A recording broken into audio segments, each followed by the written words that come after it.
All right, so I'm going to show you how to cast off. All right, so if we were to look at this project, for example, and we say, okay, I'm done. I'm ready to be done with this. You sewed up your sides, you're ready to gather it up at the top. I got my little poof ball made. I'm ready to make a hat out of this. Awesome, okay?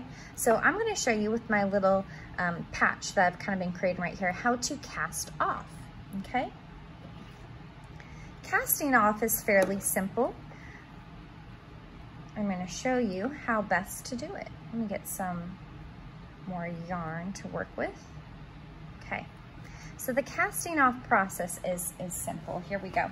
So with a second needle in hand, okay, we're gonna go ahead, and just knit. We're going to knit a stitch. So let's knit a stitch onto here. Okay, I'll cast that off. All right, let's go ahead and knit another stitch and pull it off like that.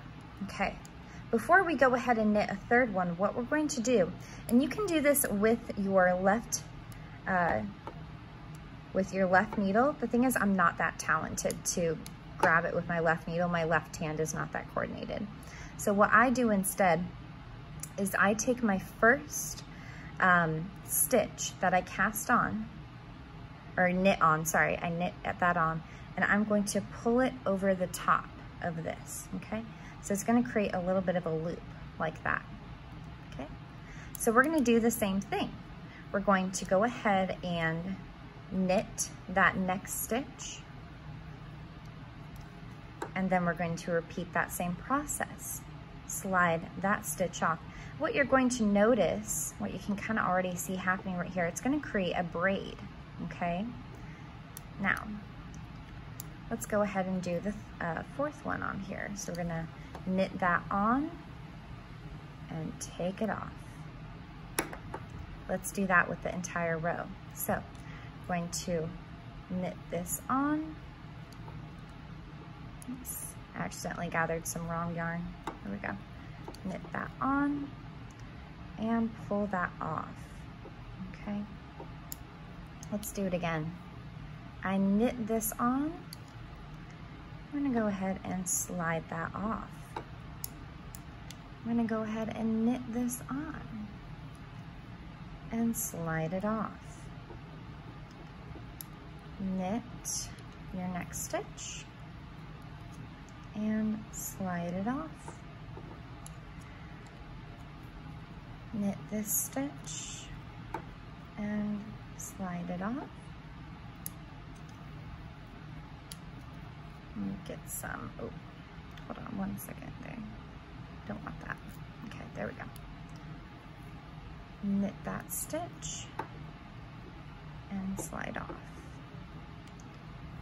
Knit that stitch and slide off.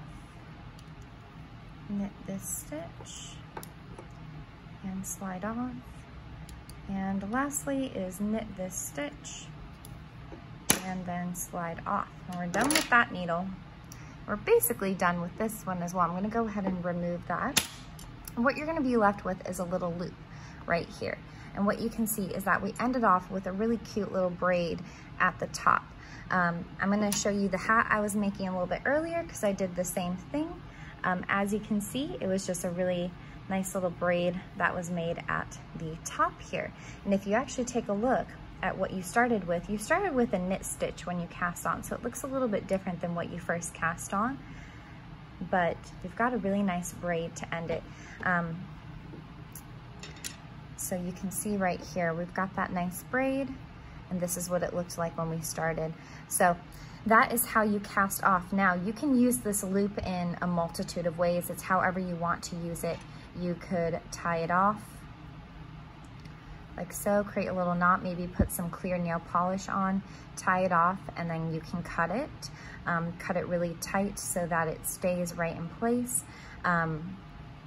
What I have done, especially with different projects I'm making, like for a hat, for example, if I'm stitching up a side of a hat, which I know you can't really see it too well, but I stitched up a whole side of a hat, you know, I use that loop at the top to tie off some of the ends. And I have a little bit of yarn. This is gonna help me actually gather all this together, cinch it, and then add in my little poof ball that I've made, okay?